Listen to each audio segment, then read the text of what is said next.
Wherapy. Therapy wherever, whenever. Hello, my name is Philip Anderson. I'm a therapist and the founder of Wherapy. Today, I want to talk about self harm without the intent to commit suicide. This is something which is very common amongst people who are suffering from depression and anxiety. The reason why I want to talk about it is that I want to explain the psychological process that is going on inside people who are self harming without the intent to commit suicide. Also want to destigmatize the issue, and I want to explain to you what you can do if you are one of these people or if one of these people are around you. So, the reason why people who are self harming without the intent to commit suicide is that they're dealing with a psychological pain which is causing them, or obviously it's a pain, so it's causing them the hurt, but it's a unbearable pain. Yeah. And the act of self harming creates a different type of pain which they can feel, which causes their psychological pain to disappear momentarily. So they're substituting a physical pain for the psychological pain which is in their head. Yeah.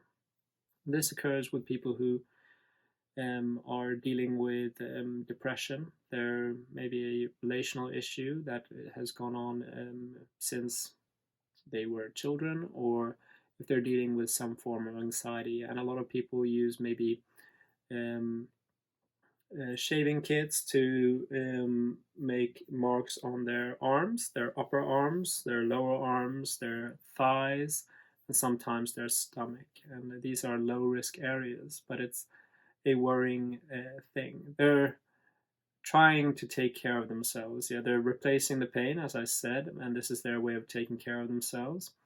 But the act itself, when they've done it, they feel very shameful of having done it, of course. They see a scar on their body, a mark on their body, which is visible to them. They're covering it, so they're ashamed of it. They're making it invisible to others.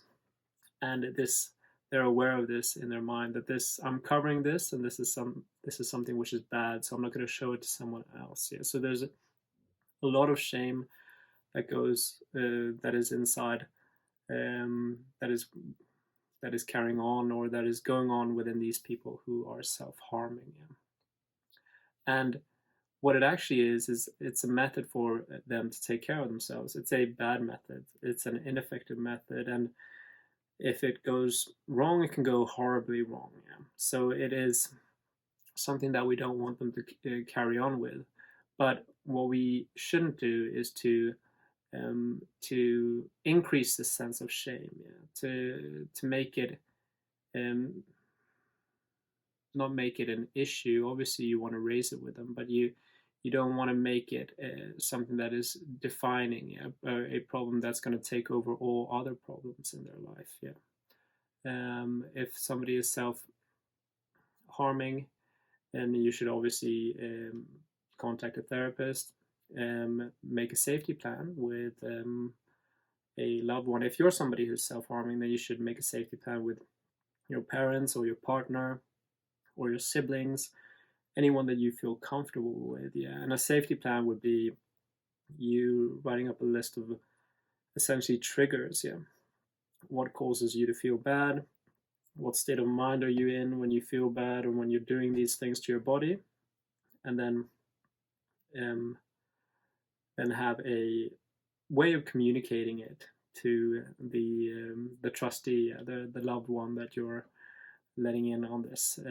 And that could be a nonverbal form of communication, something that is maybe not even symbolic of you feeling bad. You can just send them a certain emoji, like a flower emoji or a bus emoji, and they'll know what you mean, and then they'll do what you want them to do. And if that is just calling them to check if they're all right, or if that's being with them but not raising the issue, just being there around them and and being social with them, then that's also something that they can do. Yeah. And another aspect of the safety plan is to sanitize your house or your apartment, wherever you're living, of sharp objects, belts, medicine as well. And the person, the trustee, the person that you're getting involved in this will also have to do that with you. Yeah. So the person that you involve in this safety plan should be somebody preferably that you're living with. And if you're living on your own, it should be somebody that is living nearby.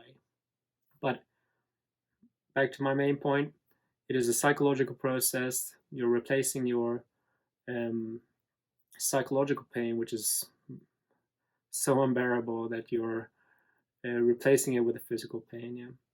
And then this leads to a sense of shame afterwards, which is, it's kind of a snowball effect. Your depression or your anxiety gets worse because of this shame. Yeah.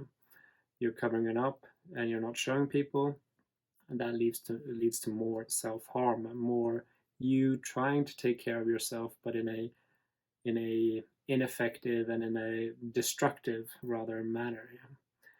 And if you find yourself in this position, create a safety plan with a loved one. If you know somebody who's in this position, offer them your help and create a safety plan with them. I hope this helped. If you liked the video, please give it a thumbs up and consider subscribing. I also have therapy sessions online at www.wherapy.com and online mental health courses on a service called Wherapy Plus. www.wherapy.com/wherapy plus. Thank you very much and have a great day.